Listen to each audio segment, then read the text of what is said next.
Continuamos conversando con la licenciada Yudelka Ramos sobre los temas relacionados a la Tesorería de la Seguridad Social y al registro o a los cambios que ha hecho esta institución con todo el tema que tiene que ver con el registro de los dependientes o los colaboradores en esta institución. Yudelka, un tema interesantísimo, este tema de los beneficios a los cuales tienen derecho los empleados por procesos no realizados anteriormente. Entonces nos quedamos en que podemos reclamar o podemos hacer el proceso para recibir el beneficio, por ejemplo, por temas de lactancia no reportada. Entonces, ¿cuál sería ese proceso que estaría, diríamos, obligado ese empleado a realizar para recibir un beneficio que no haya, o para recibir el beneficio en la lactancia y recibirlo aún cuando no lo haya reportado?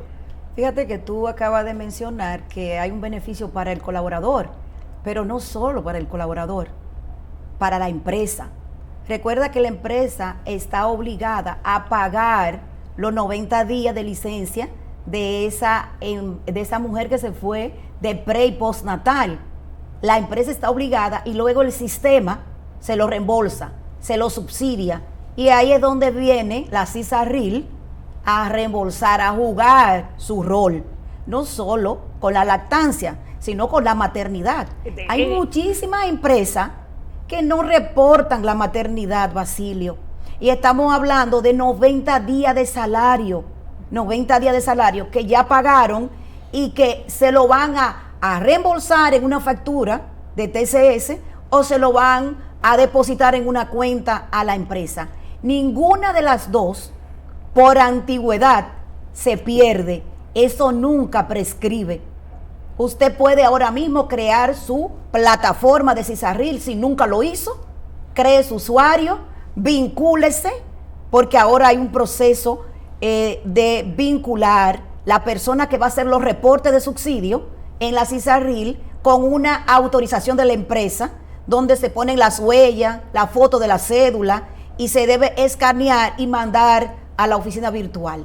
Una vez tú tengas tu usuario creado, lo tenga vinculado, el proceso es simple para aquellas licencias que nunca se reportaron y que usted quiere ahora mismo recuperarlas o reconsiderarlas.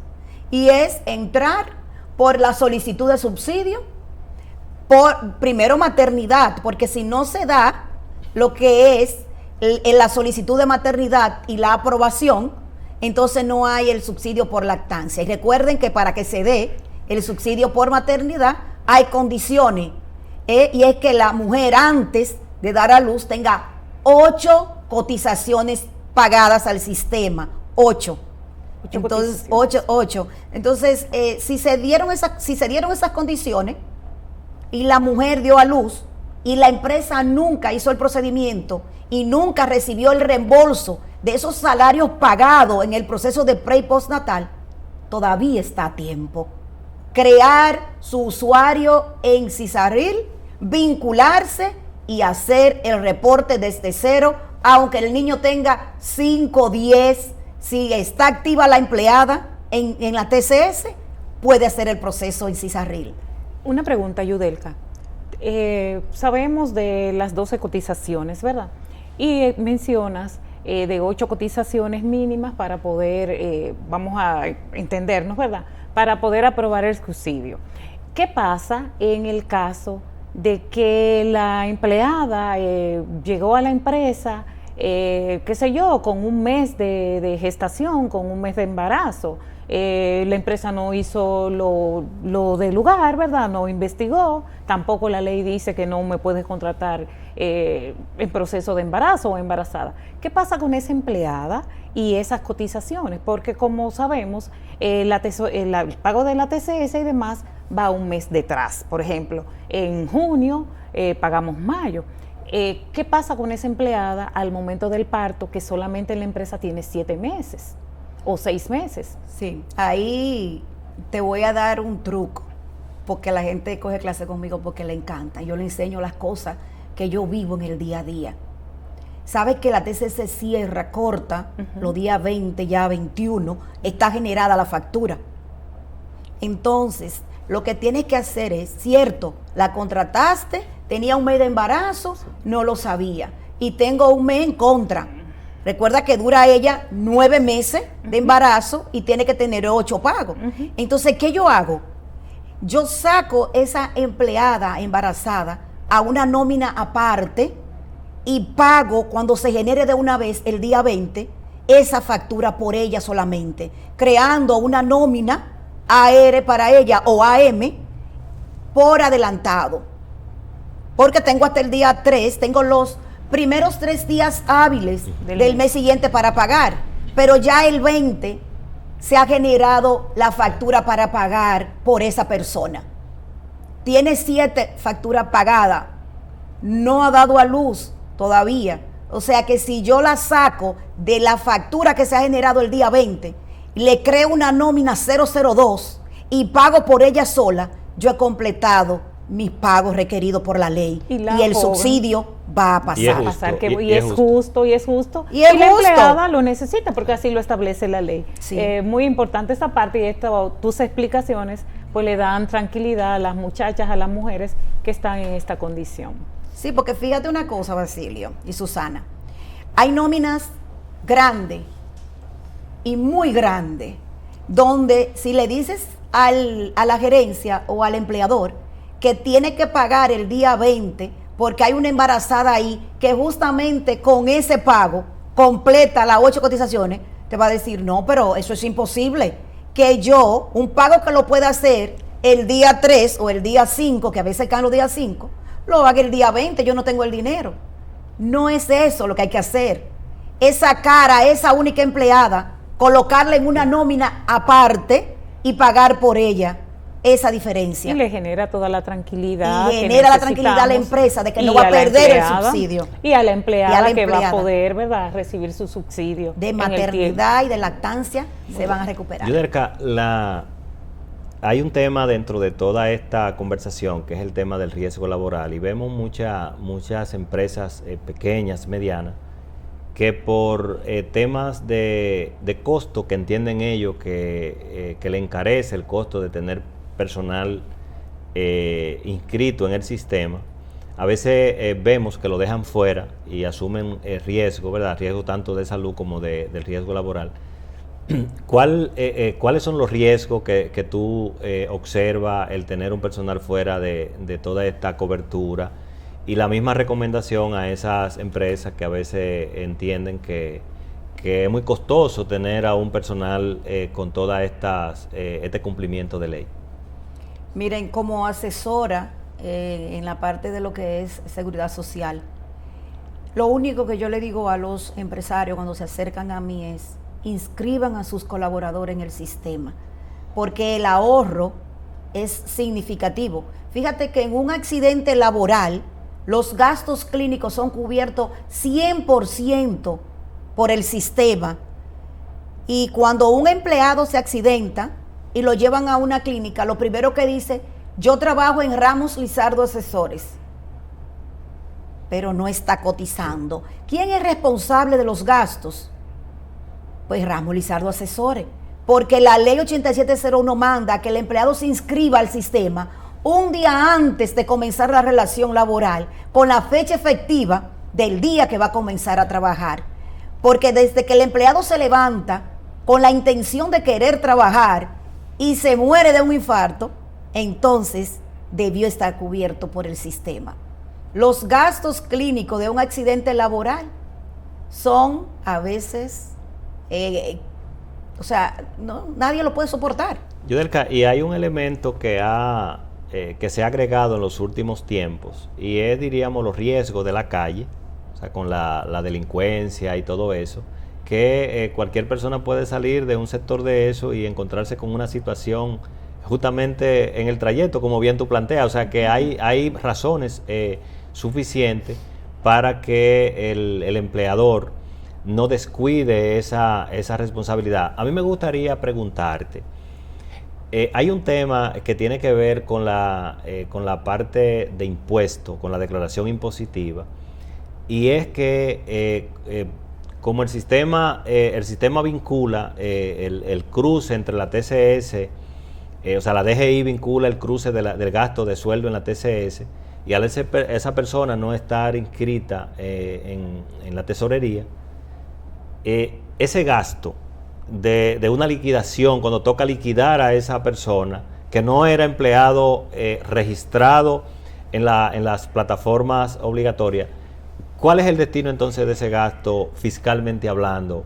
Un ingreso, porque si no tengo gasto para combatir los ingresos, me va a dar unos beneficios que van a arrojar el pago del 27% en caso de una empresa realmente constituida, ¿verdad?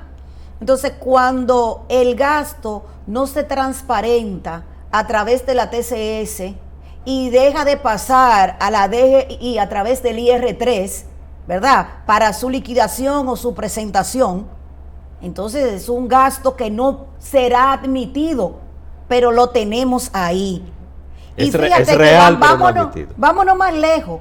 Un gasto que tú se lo estás pagando al empleado, que él lo puede demostrar en cualquier momento, y que por tú no tenerlo inscrito en la TCS, puede estar sujeto a una demanda laboral que el empresario no la va a ganar, porque una no inscripción de un empleado a la TCS y hasta la inscripción tardía da lugar a que el empleado se saque la loto, ¿verdad? Porque segurito que viene una condena. Entonces, vamos a ver la parte económica, tanto fiscal como financiera, porque tú estás pagando un salario, estás afectando tu cuenta bancaria y es un salario que no está siendo transparentado. Vámonos más allá a la ley de lavado, Estás pagando algo y no lo estás transparentando a la DGI, no lo estás reportando. Te va a afectar en la declaración de fin de año ese gasto, porque ¿de dónde tú pagas los gastos? De lo que tú vendes, de los ingresos. Entonces tú estás afectando, pero lo más peligroso de esto es la parte de la seguridad social de los colaboradores, que contempla la ley 1692 y la ley 8701. Entonces, el empresario debe abrir más los ojos.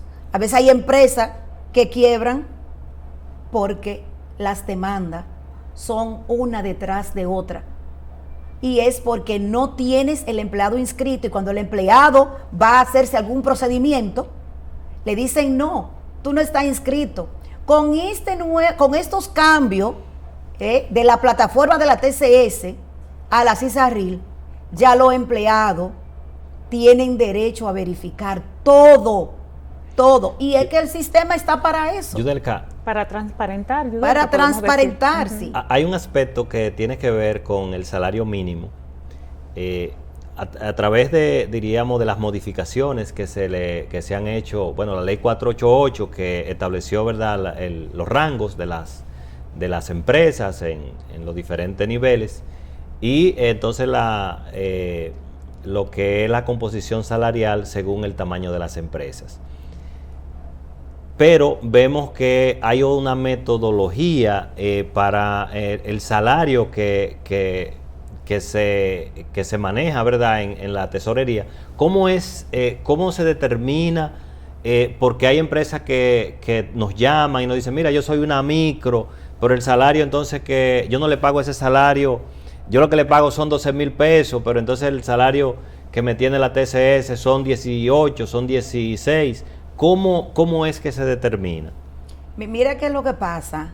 Tenemos que aclararle primero a nuestros amables oyentes el asunto de los salarios mínimos, ¿verdad? Sectorizados y no sectorizados. La pregunta que me hace es referente al salario mínimo sectorizado, ¿verdad? Ok, yo tengo 20 empleados, pero yo soy zona franca. Yo tengo un salario mínimo para zona franca. Yo pertenezco a un sector sectorizado. Los hoteles, sector sectorizado. Las ONG, sectorizado. La TCS está clara con esos salarios. ¿Dónde está el problema ahora mismo? En lo no sectorizado. ¿Quiénes son los no sectorizados? Ramos Lizardo. tu empresa, Basilio. Sí, todo el que no es zona franca, no es hotel. Exactamente. No es restaurante. Entonces, a veces las personas se confunden con sectorizado y no sectorizado. Y en esos sectores, sí o no, ¿verdad? Sean o no sectorizados, hay salarios mínimos. Pero, ¿qué pasa? Que hay un salario mínimo nacional para la TCS, que no tiene nada que ver con lo mínimo. El salario nacional para la TCS es para las pólizas del pago de salud y el pago de AFP, que es un tema ya como más complejo para lo que hoy estamos tratando acá. Pero te respondo a la pregunta específica tuya de lo que en la TCS me tienen un salario, pero yo pago este. Es que la TCS te mide por el nivel de venta bruta que tú tengas en la DGI registrada o por la cantidad de empleados que tenga. Entonces, por donde sea más favorable, por ahí cortará el lazo. Ya. Yudelka, nos queda un minuto. Quisiera, la verdad que tiene que seguir viniendo el programa, pero creo que sí. ¿Qué recomendación tenemos entonces para esos empresarios, esos pequeños, medianos emprendedores con respecto al cumplimiento de la seguridad social y sobre todo estos cambios que han hecho con la normativa de pasar todo entonces al nuevo sistema? Y también Basilio, aprovechando a Yudelka, la recomendación que tú le tienes a los empleados en relación a todos estos subsidios, ya sean por enfermedad común o prenatal o postnatal. Bueno, pues mi recomendación es que se inscriban al Sistema Dominicano de Seguridad Social, que esas empresas se inscriban al sistema, inscriban a sus empleados para que puedan beneficiarse no solo de los subsidios que otorga lo que es la CISARRIL, sino de todos los beneficios como riesgos laborales y lo que es AFP. Bien, que es otro tema, Basilio, bien amplio, porque tenemos un dinero grueso en lo que es sobrevivencia, que es un beneficio que da el sistema a las personas que quedan viudo o viuda, ¿verdad? Entonces hay un dinero ahí que si entras a lo que es consulta del dinero acumulado por la parte de pensión de sobrevivencia de AFP, estamos hablando de billones de pesos, porque se muere el afiliado y la viuda o el viudo no reclama ese dinero que está en esa AFP. Y a los 3 años se pierde, Basilio. Así que inscríbase y sobre todo sintonice siempre este programa para que se entere de cómo beneficiarse. Muchas gracias a la licenciada Yudelka Ramos, la maestra, contadora, una experta en materia fiscal, en materia laboral y seguridad social. Así que la tendremos en otro programa. Gracias y nos vemos entonces en el próximo segmento.